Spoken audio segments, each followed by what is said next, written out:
caala meeshaa duniyaa dubartii gaarii haadha warraa gaarii je'anii rasuulli alayhi salaatu wassalaam argitanii irraa dubbatan.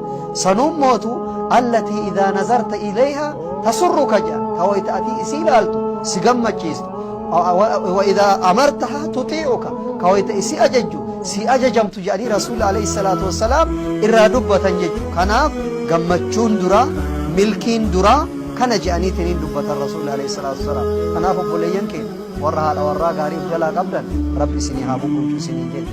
warra hin qabne mootu rabbi isinii haa kennu isinii jedhe. warra dabaltii barbaadellee obboleeyyan keenya ka dubartii dhiifama nu godhaati rabbi isinii haa dabalu isinii jedhe.